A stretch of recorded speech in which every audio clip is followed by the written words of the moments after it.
Estamos de volta com mais uma aula sobre heresiologia. Vamos falar hoje sobre o mormonismo. Vamos falar em duas partes, em duas etapas, porque o assunto é um tanto extenso. Então, nós vamos falar nessa primeira parte a visão histórica e a parte também doutrinária. E na segunda parte, nós vamos falar sobre as publicações, a fonte de autoridade do mormonismo. Então, eu creio que todos vocês conhecem, já ouviram pelo menos dois americanos de calças pretas, camisas brancas e gravata, geralmente andando de bicicleta, fazendo trabalho de proselitismo, batendo sua porta e pedindo permissão para fazer oração em nome de Joseph Smith. Isso é muito comum, creio que você já viu, já presenciou esta cena.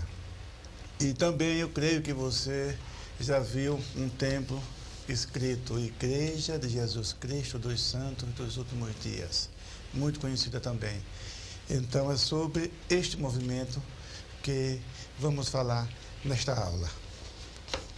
O mormonismo é conhecido como a Igreja de Jesus Cristo dos Santos dos Últimos Dias. E nós temos um documento, um livro dele chamado A Grande Apostasia. Um livro escrito no final do século passado, início desse século mais ou menos, escrito por um eminente líder mormon chamado James Talmage. É o autor desse livro aqui também, Regras de Fé. Nós vamos falar alguma coisa também sobre esse livro. E é uma autoridade mormon, e James Talmage diz neste livro, intitulado A Grande Apostasia, não é esse aqui é outro livro do mesmo autor. O livro A Grande Apostasia é um livro menor, e este livro, lemos na página 34, ele diz o seguinte, abre aspas, a Igreja de Jesus Cristo dos Santos dos Últimos Dias declara-se por seu nome distinta da igreja primitiva estabelecida por Cristo e seus apóstolos. Fecha aspas. Então veja, ele está dizendo, quer dizer, uma autoridade mormon, o livro de sua lavra é reconhecido, ou seja, os livros, as publicações da lavra de James Talmage, esses escritos são aceitos pelo mormonismo como obra padrão, portanto, fonte de autoridade. E ele mesmo diz neste livro que a Igreja de Jesus Cristo dos Santos dos Últimos Dias declara-se pelo seu nome distinta da igreja primitiva, estabelecida por Cristo e seus apóstolos. Ora, o que isso significa?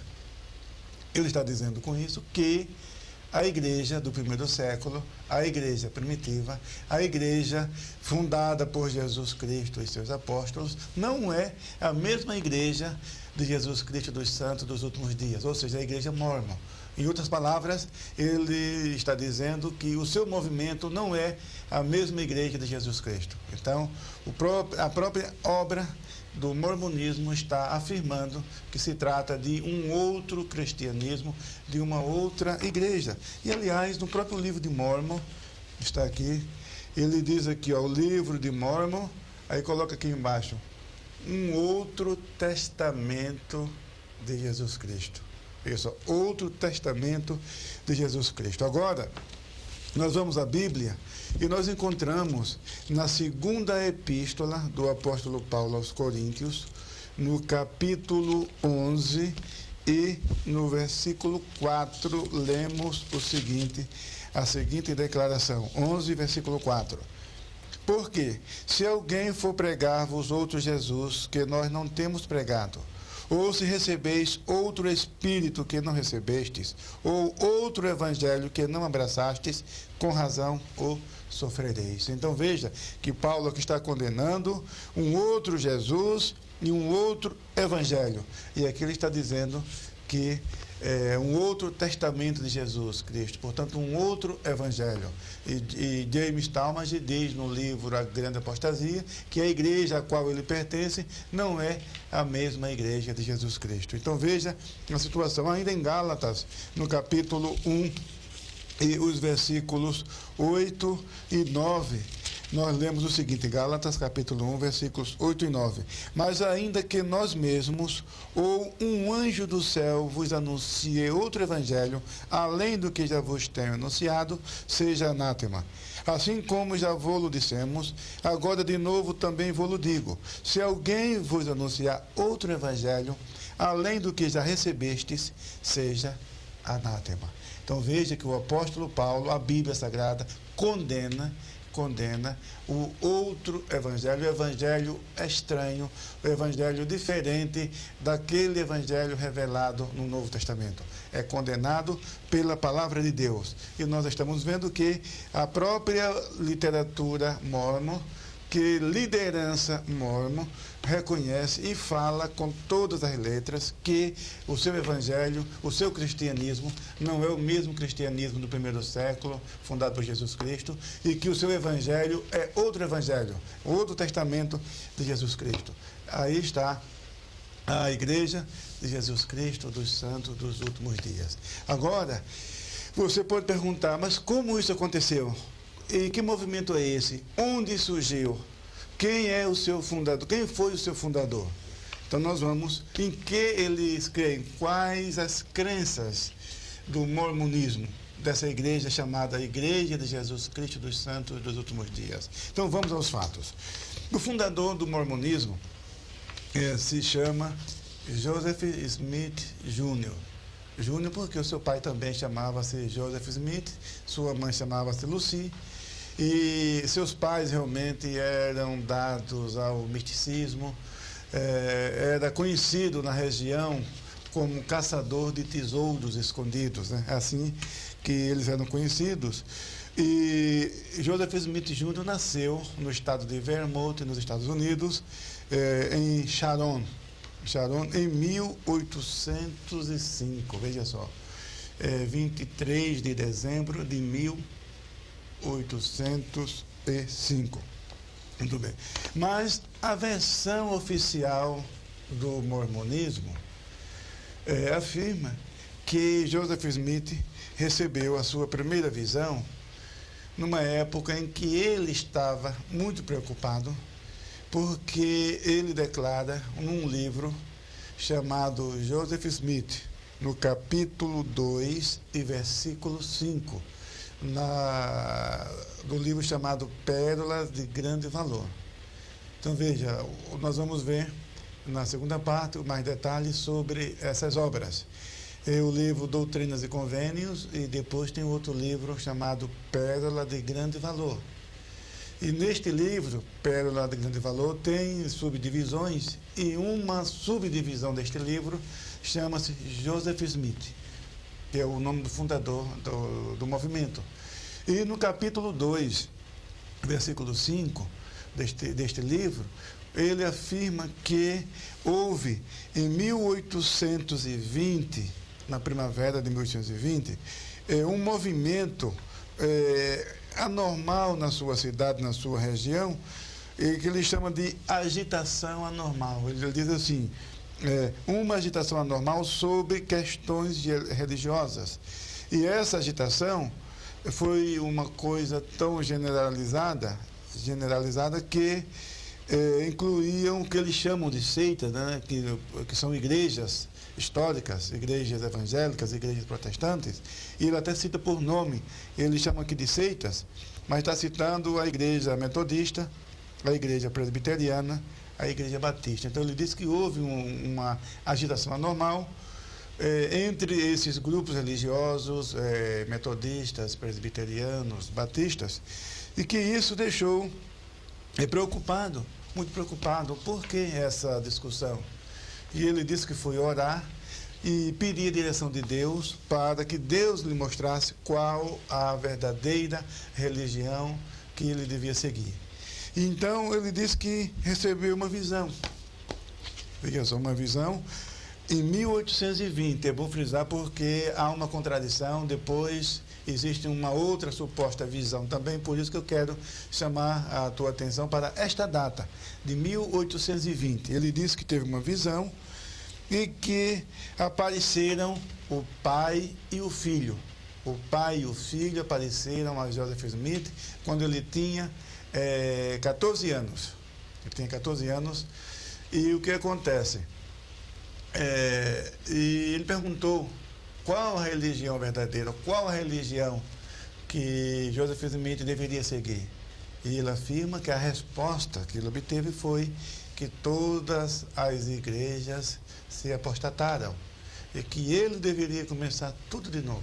Foi essa a resposta. Então veja, essa é a versão oficial da própria organização dos Mormons. Agora, antes de prosseguir com essa parte histórica, convém salientar, vamos comentar esta suposta visão. Em primeiro lugar, convém salientar que não houve essa agitação anormal nesse ano de 1820. Pesquisadores foram atrás. Wesley Walters fez uma pesquisa, levantou os arquivos dessas igrejas, dessa data mencionada por Joseph Smith, e não houve nenhuma agitação anormal. Portanto, essa declaração não recebeu a confirmação histórica. Então, isso já está realmente descartado, que não houve essa agitação anormal entre essas igrejas. O outro ponto também que nos chama a atenção é que ele diz que apareceram o pai e o filho. Ora, a Bíblia diz que Deus nunca foi visto por homem algum. João capítulo 1, versículo 18, lemos o seguinte: Deus nunca foi visto por homem algum, mas o Filho unigênito que está no seio do Pai, esse o fez conhecer. Agora, é claro que as testemunhas de Jeová usam também este versículo para negar a deidade absoluta de Jesus Cristo. Mas a questão aqui, o contexto aqui é outro. Aqui a Bíblia diz que Deus, o Pai, na sua glória, na sua essência, nunca foi visto. Então, e a Bíblia diz, em outras passagens, que Deus, em 1 Timóteo, capítulo 6 e versículo 16, que Deus habita na luz inacessível, ao qual homem nenhum viu e nem pode ver. Então, as visões dos profetas, e às vezes encontramos na Bíblia uma linguagem antropomórfica, que viram ao Senhor, que viram a Deus. Isaías diz, capítulo 6, versículo 1, no ano que morreu o rei Uzias, eu via o Senhor assentado sobre um alto e sublime trono. Mas aí trata de uma linguagem antropomórfica, isto é, Deus se revelando em forma humana de uma maneira que o homem pudesse compreendê-lo. Então nós encontramos Êxodo, por exemplo, no capítulo 33, versículo 20, fala, e todos viram o Deus de Israel. Então é possível, sim, você encontrar na Bíblia esta linguagem, mas Deus, na sua essência, nunca foi visto por homem algum. E Joseph Smith disse que viu o Pai. Logo, a sua revelação, entre aspas, a sua suposta revelação, não pode ter a confirmação bíblica. E além disso, nós encontramos também outro detalhe interessante nesta revelação de Joseph Smith. Qual? Ele diz que o pai e o filho falaram para ele que todas as igrejas se apostataram. E essa declaração contradiz o ensino da Bíblia Sagrada, da Palavra de Deus. O próprio Jesus falou no Evangelho segundo escreveu São Mateus, no capítulo 16, e Jesus diz, a partir do versículo 16, para ser mais exato, no versículo 18, diz assim, pois também eu te digo que tu és Pedro, e sobre esta pedra edificarei a minha igreja, e as portas do inferno não prevalecerão contra ela. Então veja que Jesus garantiu que as portas do inferno, ou as portas do Hades, as portas não prevaleceriam contra a sua igreja. Com isso, Jesus estava garantindo a existência da sua igreja ao longo dos séculos. Agora vem Joseph Smith dizendo que o próprio filho, juntamente com o pai, falaram, os dois, o pai e o filho, falaram que as igrejas se apostataram. Então, é uma contradição às próprias palavras de Jesus. E outra coisa, Deus sempre teve testemunha na terra. Mesmo nos dias negros de Noé, nos dias de Noé, parecia que havia a corrupção geral do gênero humano, havia chegado num estágio tal que Deus olhou e diz o texto que Deus até lamentou de ter feito o homem, diz o texto sagrado. Mas lá, uma palavra de esperança nós encontramos no capítulo 6 de Gênesis. Lá diz assim: e Noé achou graça aos olhos de Deus. Então veja que mesmo numa geração corrompida, perversa, Deus tinha no meio dessa geração, testemunha fiel. Estava ali Noé. Deus sempre teve testemunhas. Mesmo no período mais cruciante, mais negro da Idade Média, mesmo assim, haviam ali grupos que adoravam a Deus dentro do padrão do Novo Testamento. Então, haviam os albingenses, os valdenses, os cátaros, grupos que não aceitavam a autoridade romana, a liturgia romana, os dogmas romanos. E esses grupos cultuavam a Deus dentro do padrão mais próximo do Novo Testamento, e esse grupo aí está, essas pessoas se constituíam uma igreja de Jesus Cristo, de modo que a palavra de Jesus se cumpre, e as portas do inferno não prevalecerão contra ela, isso é, contra a igreja.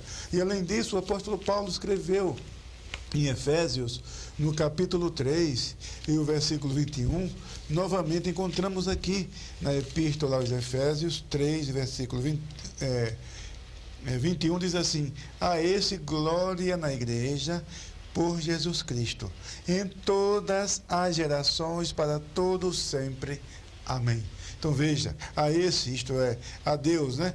Glória na igreja por Jesus Cristo, em todas as gerações, e não em algumas gerações, mas em todas. Então, desde a ascensão de Cristo ao céu até o dia de hoje, Deus é glorificado na igreja. Agora, se é verdade que todas as igrejas se apostataram, então houve uma interrupção, que o nome de Deus deixou de ser glorificado pela igreja. E aí essa palavra não teria o seu cumprimento. Então veja a contradição dessa visão, ou suposta visão de Joseph Smith. Portanto, a visão que ele diz ter recebido não resiste ao teste bíblico da palavra de Deus. Mas vamos continuar, vamos para frente, falando ainda dessa parte histórica de Joseph Smith. Há outra versão que diz que em 1823, quando ele estava com 17 anos, ele recebeu a visita, teve uma outra visão, que recebeu a visita de um personagem estranho chamado Moroni. Moroni, um personagem conhecido dos mormons, mas não conhecido da igreja, porque não é um personagem bíblico, é um personagem que aparece no livro de Mormon. Muito bem, nós vamos falar dele na segunda parte. Então, esse personagem chamado Moroni revelou a Joseph Smith, segundo o seu relato, isso está no livro Pérola de Grande Valor, no capítulo 2, a partir do versículo 29. Está este registro dessa narrativa de Joseph Smith. Muito bem. E diz que esse Moroni falou para Joseph Smith sobre a existência de umas placas num monte chamado Cumorah em Palmyra, em Nova York.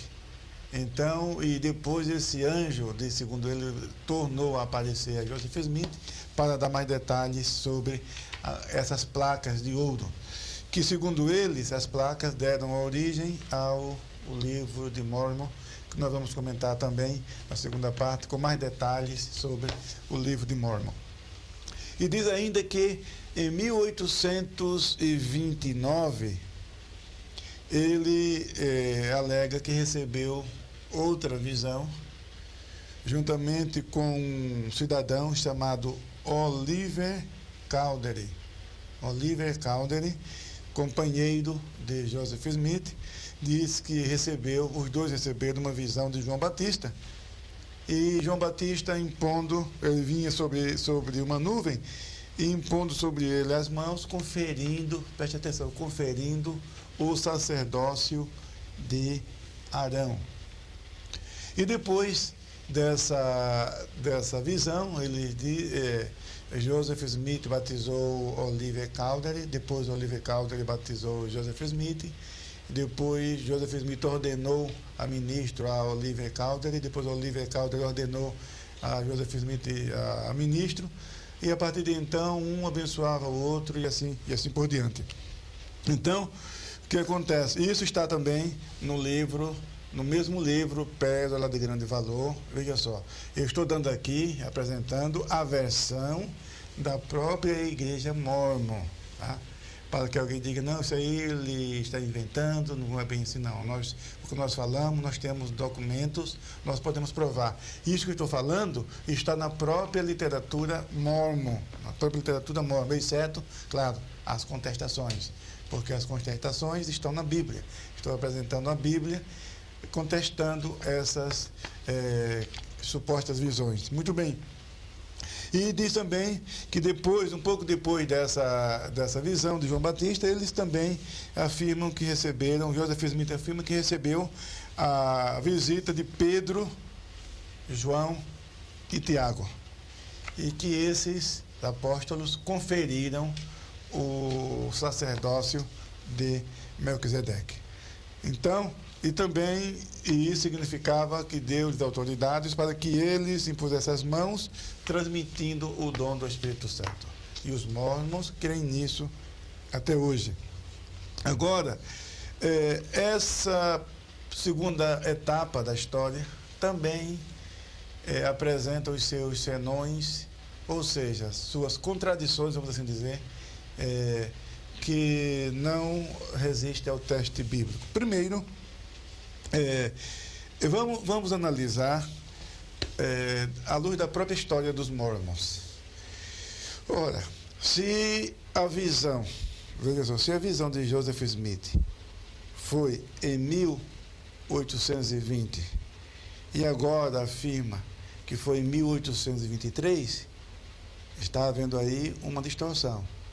Aí você vai dizer, mas não é possível ele receber duas visões? Não, mas não é isso que ensina o mormonismo. Aí não, veja só, ele não está falando aqui de duas visões. Aí está. Aí é uma contradição, portanto, que envolve idade, local e conteúdo dessa suposta visão. É uma coisa muito diferente.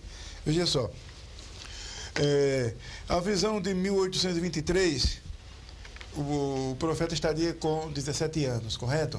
Se ele nasceu em 23 de dezembro de 1805, então em 1820 ele estava com 14 anos, 15 anos incompletos. Em 1823 estava com 17 anos. Então, a interpretação mormon dessa visão, ela tem um problema muito grande, porque essa visão de 1820, ela era desconhecida. Só em 1842, veja só em 1842, que essa versão veio à tona, veio à luz. Ninguém se conhecia isso, porque a igreja Mórmon ela foi fundada em 1830. Em 1830 é a data da fundação da igreja Mórmon. Então, só 12 anos depois que surge essa teoria, essa ideia da visão de 1820. Um apóstolo mórmon chamado David O. McKay, ele afirmou o seguinte: A aparição do Pai e do Filho a Joseph Smith é o fundamento desta igreja. Então veja, o fundamento da igreja Mormon, segundo o apóstolo Mormon, chamado David O. McKay, diz que é a aparição do Pai e do Filho. E quando que ele disse que teve essa aparição, recebeu essa visão? Foi em 1820. Então veja, ele está se referindo à visão de 1820, que era desconhecida até 1842. Não é estranho? Muito bem. Agora, se essa primeira visão é o fundamento da igreja Mormon, por que não consta dos registros dessa igreja antes de 42, de 1842? Brigham Young foi o sucessor de Joseph Smith. Ele escreveu os chamados Jornal de Discursos, 363, veja só, 363 discursos, numa obra que hoje é conhecida como Jornal de Discursos. E em nenhum lugar, em nenhum desses 363 jornais de discursos, que são reconhecidos, veja só, como obra inspirada para os mormons, estes discursos de Brigham Young são obras inspiradas. E nela não aparece a menção dessa visão de 1820. Não é estranho? Se é, veja só, o fundamento da igreja Mormon, essa aparição do Pai e do Filho, e Brigham Young sequer mencionou essa suposta visão, muito estranho, e isso constrange os mormons. Por mais que eles tentem explicar, querendo fazer os seus leitores acreditarem que se trata de duas visões, mas não é. E outro ponto também é que essa tentativa mostra realmente a falta de coerência na versão, na história dos mormons. E além disso, também Gerald e Sandra Tanner, eles, autor dessa obra aqui, Mormonismo, Sombra ou Realidade. Este livro aqui tem todos os documentos, é uma obra extraordinária que você realmente precisa examinar para conferir sobre a origem, a história e as crenças do mormonismo. Aqui nós temos documentos assinados pelo próprio Joseph Smith.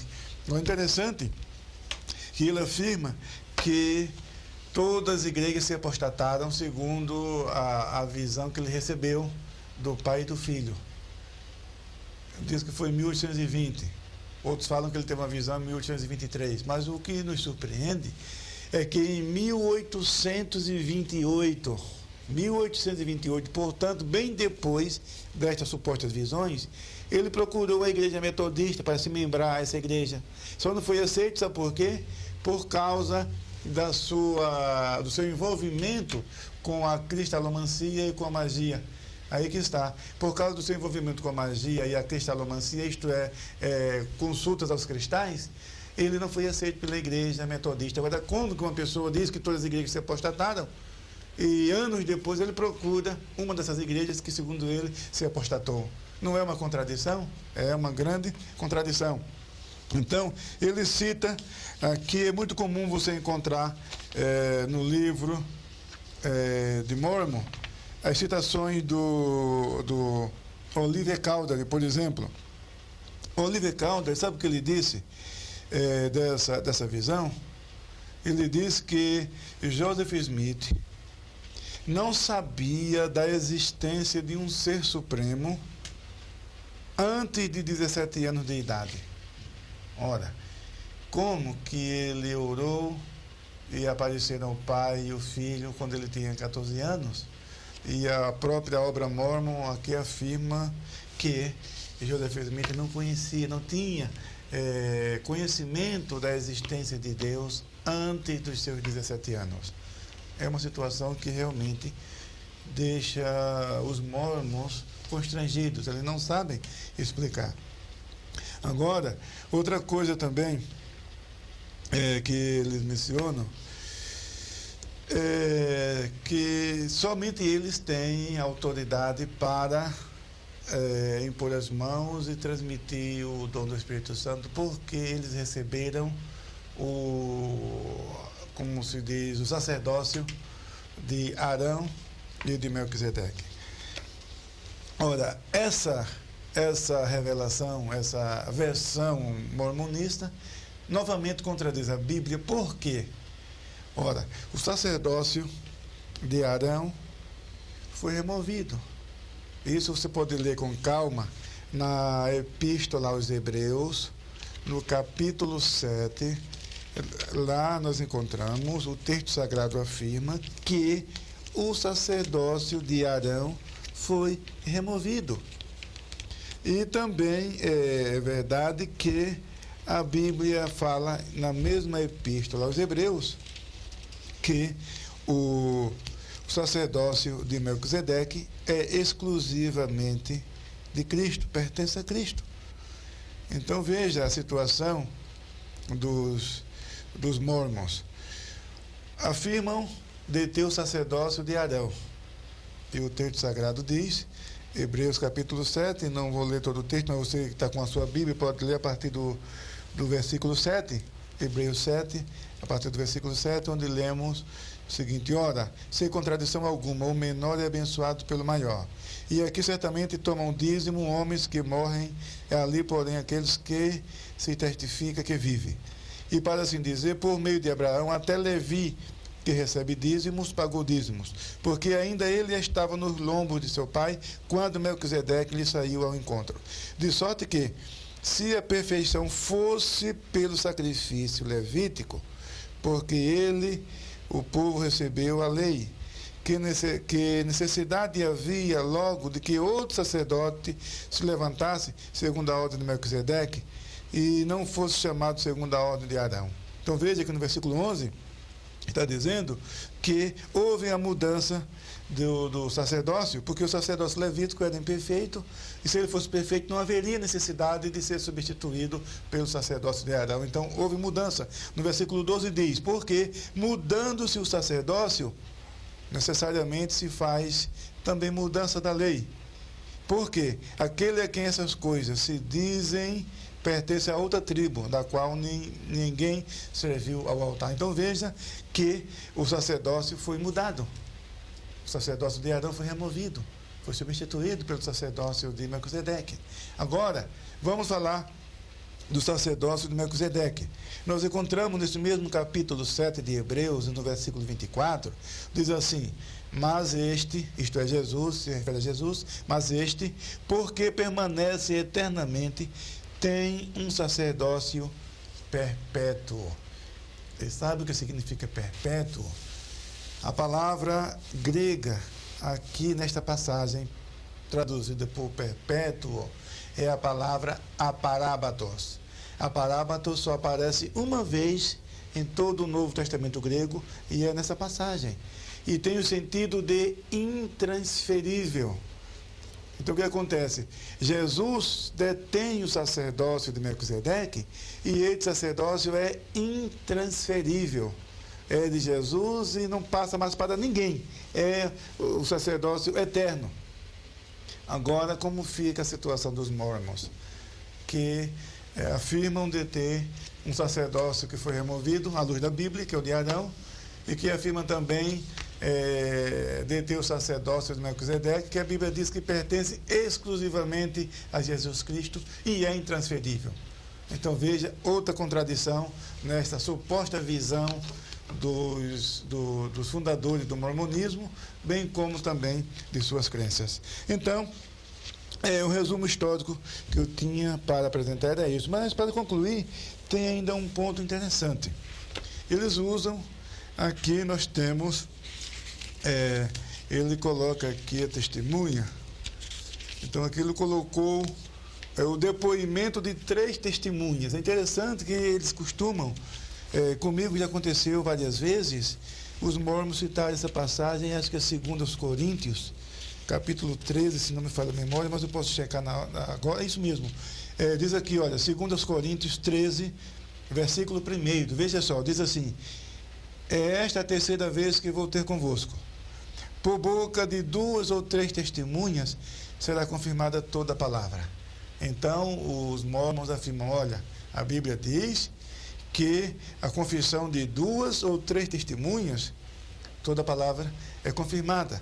Aí, com isso, eles apresentam aqui, como testemunhas, depoimentos de 3 testemunhas. Veja só. Então, ele apresenta aqui 3 nomes: Oliver Cowdery, David Whitmer e Martin Harris. Então, os 3 nomes estão aqui. Mas não somente esse. Além desses 3 nomes, ele apresenta aqui também mais 5 nomes. Né? Temos aqui 8. São 8 testemunhas. Né? Inclusive o irmão de Joseph Smith também está aqui nessa lista. Para dizer, não, realmente é verdade. Ele fala, eu vi as placas. Agora, só que este livro aqui, Mormonismo, Sombra ou Realidade, traz um documento que, em juízo, essas testemunhas disseram, nós vimos as placas, mas pelos olhos da fé. Olha aí. Não falou que são testemunhos que viram, mas no interrogatório eles foram sendo apertados, né? Como se atarrasse um bombo. Foi apertando. Não, eles confessaram, não, nós vimos, mas pelos olhos da fé. Só que aqui ele não conta isso. Aqui ele não conta isso. Pelos olhos da fé. E não somente isso, eles se desviaram depois. Bom, desviados já eram, eles se desviaram da igreja mórmon, né? Eles deixaram a igreja e Joseph Smith chamou até um deles de ladrão. Olha aí, nós temos documentos, tá? No texto de vocês estão acompanhando essa aula, mas no livro vocês têm tudo documentado. Você pode conferir ali o livro, a página, a fonte dessas declarações que estou fazendo. Joseph Smith chamou alguns dessas testemunhas mencionadas aqui, chamou de ladrão e disse que bom seria se nunca tivesse conhecido esses homens. Agora imagine, o Senhor Jesus nomeando os seus apóstolos, e depois que esses homens saíram trabalhando e evangelizando, e agora Jesus aparece dizendo que esses homens são charlatões, são ladrões, são pessoas que não merecem crédito. Qual seria o destino do cristianismo se essas coisas acontecessem? Entretanto, isso acontece com os apóstolos mormons, com os líderes mormons.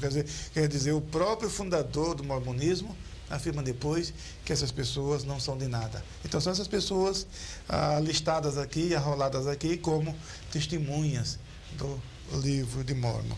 Muito bem. Vamos aos pontos doutrinários. Temos alguma coisa importante para falar.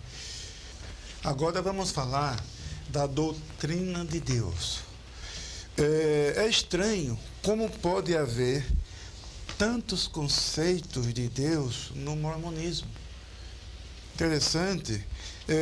O Dr. Walter Martin, autor do livro O Império das Seitas, ele enumerou inúmeros conceitos diferentes e contraditórios do Deus mormonista. Os mormons, apresentam deuses para todo gosto, viu? Tudo que você imaginar você encontra no mormonismo. A Trindade, para o trabalho de proselitismo, por exemplo, quando ele visita um crente e quer levar esse crente para o seu movimento, muitas vezes ele usa a expressão Trindade, ou faz menção do Pai, do Filho e do Espírito Santo, porque uma das técnicas dos mormons é usar palavras do nosso dia a dia, da fé cristã, usar termos da fé cristã, mas só que para eles tem um conceito diferente. Então você, às vezes, está ouvindo, pensa que ele está falando a mesma coisa, e não está. Ele usa a palavra salvação, por exemplo, mas tem outro sentido. Usa a palavra Deus, mas tem outro sentido. Não é o sentido de que temos na Bíblia de Deus. Não é o mesmo sentido de salvação que nós encontramos na Bíblia. Então é necessário tomar muito cuidado. Quando ele usa uma palavra dessa, você deve primeiro interromper e pedir para ele o conceito que significa essa palavra para vocês. Isso é importante. Então, eles usam a Trindade, por exemplo, no livro de Mormon, Tá no texto aqui, né, segundo Nef 31 e 21, você pode checar depois no livro de Mormon, que ele faz menção da Trindade. Mas também defendem o politeísmo. O que é politeísmo? É a crença em vários deuses. Isso está no livro Pérola de Grande Valor. Ele diz que o Pai, o Filho e o Espírito Santo são 3 deuses. Isso está no livro de Abraão, em Pérola de Grande Valor, Abraão, capítulo 4, versículo 1. E a Bíblia diz que Deus é um só e que existe um só Deus. João, capítulo 17, versículo 3, e a vida eterna é esta, que te conheçam a ti só por único Deus verdadeiro e a Jesus Cristo a quem enviaste. Então, um só Deus. Jesus, citando Deuteronômio 4 e 6, quando perguntado para Jesus qual é o maior de todos os mandamentos. Aí Jesus disse: ouve, ó Israel, o Senhor nosso Deus é o único Senhor. Aí está a declaração monoteísta da fé cristã. Então, a Bíblia ensina, tanto no Antigo Testamento quanto no Novo, que existe um só Deus e que Deus é um só. Agora, é claro que essa unidade divina é composta. Deus é constituído de Pai, Filho e Espírito Santo. Mas não são 3 deuses. São 3 pessoas em uma só divindade. E também, no livro Doutrinas e Convênios, também obra padrão e inspirada para os Mormons, na seção 130, e versículo 22, lá diz que Deus, o Pai, tem corpo de carne e ossos. Veja que absurdo. Então ele diz lá que Deus, o Pai, tem corpo de carne e ossos. E Jesus disse em João, no capítulo 4, e versículo 24, que Deus é Espírito. Está aqui, olha, João capítulo 4, versículo 24, nós encontramos o seguinte: Deus é Espírito, e importa que os que o adorem em espírito e em verdade. Então, Deus é Espírito. E no Evangelho de Lucas, nós encontramos no capítulo 24, Jesus dizendo que Espírito não tem carne e nem ossos. Diz aqui no capítulo 24, e o versículo 39, vede as minhas mãos e os meus pés, que sou eu mesmo, tocai-me e vede, pois um espírito não tem carne nem ossos, como vedes que eu tenho. Então, a Bíblia diz que Deus é Espírito, e que Espírito não tem carne e nem ossos. E, no entanto, Doutrinas e Convênios, seção 130, versículo 22, diz que Deus, o Pai, tem corpo de carne e osso. Então, é uma contradição. A Bíblia diz uma coisa e a literatura mormon diz outra. E nós ficamos com a Bíblia porque ela é a palavra de Deus. Além disso, a Bíblia diz que Deus é infinito, que Deus é onipotente, que Deus é onisciente e que Deus pode todas as coisas. E os mormons afirmam que, veja só, isso está neste livro aqui, de James Talmage, acho que é página 387, se não me falha a memória, mas eu posso checar isso. Ele diz o seguinte, né, na sua declaração: como o homem é, Deus foi. Como Deus é, o homem poderá vir a ser. Olha, isso está no livro do James Talmage, livro intitulado Regras de Fé, e na página 389, eu achei, página 389, veja a declaração que nós colocamos aqui, está até em itálico, né? Como o homem é, Deus foi. Como Deus é, o homem poderá vir a ser. Está aqui, você pode ver. Então, está pregando a deificação do homem, dizendo que o homem é Deus, que Deus um dia foi homem e, portanto, o homem um dia será Deus. E a Bíblia diz que essa é a doutrina da serpente. Foi o diabo que falou para Eva, que insinuou que o homem poderia ser Deus se comesse do fruto proibido. Então, nós precisamos estar atentos para conversar com os mormons, porque eles usam uma linguagem comum no cristianismo, mas tem um sentido diferente. Quando ele fala de Deus, sim, mas quem é Deus para vocês? Então, porque em regras de fé, James Talmage diz: como o homem é, Deus foi. Não, como o homem é, Deus foi, exatamente. E como Deus é, o homem poderá vir a ser. Então, eles não reconhecem o conceito bíblico de Deus e nem do homem. Sobre Jesus Cristo, a versão dele é a seguinte: diz que no princípio Deus se reuniu com as hostes celestes e Deus queria um plano para remir a humanidade. Então, diz que Jesus e Satanás eram dois irmãos. Veja o absurdo, que Jesus e Satanás eram dois irmãos. Então, o que acontece? Jesus apresentou um plano de redenção e Satanás apresentou outro. E em votação, o plano de Satanás foi rejeitado e o plano de Jesus aceito. E Satanás, revoltado, se rebelou e foi expulso do céu.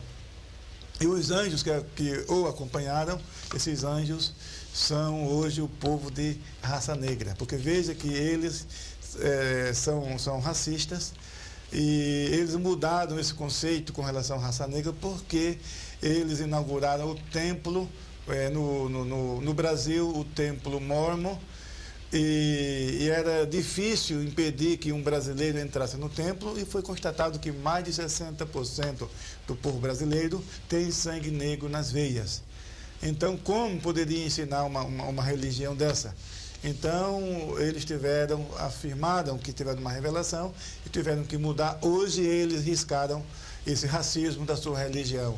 Mas isso até 1979, o racismo existia na Igreja Mórmon, e a versão era essa, que a origem dos negros foi justamente com a rebelião de Satanás. Isso é condenado pela palavra de Deus, e não somente condenado pela palavra de Deus, e crime também em muitos países democráticos, inclusive o Brasil. Isso, se a pessoa levar em juízo, quem defender tal doutrina vai responder em juízo por esse crime, porque Deus fez todos os homens iguais. Então, essa história, essa versão do mormonismo se parece muito com a mitologia grega, e não tem nada de cristianismo e nada de Bíblia nessa história. Então, eles negam o nascimento virginal de Jesus. Então, você vai encontrar, uma vez conversando com um Mórmon, então, quando eu falei isso, ele mandou ler no livro de Mórmon uma passagem onde Jesus é chamado Filho de Deus. Então, eu ia me colocar numa situação difícil. Olha, se eu estou conversando com um casal, membro da igreja a qual pastoreio pela graça de Deus, e o Mórmon está em sua casa, dos Mórmons em sua casa, estão em sua casa, e afirmando, quer dizer, eu falei para esses irmãos que os mórmons ensinam que Jesus não foi gerado pelo Espírito Santo. Aí, de repente, ele manda ler no livro de Mórmon uma passagem onde diz que Jesus é o Filho de Deus. Uma maneira de me desmoralizar ou de desacreditar minhas palavras. Mas aí eu fiz a pergunta: mas o que você entende por Deus? Aí o prédio ruiu, né? Aí a casa desabou. Por quê? Porque o conceito dele de Deus é isso que nós já citamos aqui no livro Regras de Fé, de James Talmage. Então, eles negam, sim, o nascimento virginal de Jesus. Eles falam que Jesus não nasceu por obra e graça do Espírito Santo, e a Bíblia diz, em Lucas, no capítulo 1, que foi o anjo Gabriel falando para Maria que Jesus foi concebido pelo Espírito Santo, e que não somente isso, seria chamado Filho do Altíssimo. Isso encontramos também em Mateus, 1 Mateus capítulo 1, o anjo falou para José, diz aqui no versículo 20, Mateus 1, versículo 20, a parte final diz assim: um anjo do Senhor dizendo: José, filho de Davi, não temas receber a Maria, tua mulher, porque o que nela está gerado é do Espírito Santo. Olha aqui, isso aqui é a palavra de Deus. O que nela está gerado é do Espírito Santo. E em Lucas, no capítulo 1, novamente encontramos a mesma declaração, o anjo falando para Maria o seguinte. Ela disse, Maria respondendo para o anjo, disse assim, e disse Maria ao anjo, Lucas capítulo 1, versículos 34 e 35. E disse Maria ao anjo: como se fará isso, visto que não conheço varão? Respondendo o anjo, disse-lhe: descerá sobre ti o Espírito Santo, e a virtude do Altíssimo te cobrirá com a sua sombra, pelo que também o santo que de ti há de nascer será chamado Filho de Deus. Então veja que a Bíblia diz com todas as letras que Jesus é o Filho de Deus. E não somente isso, quer dizer, que foi gerado pelo Espírito Santo.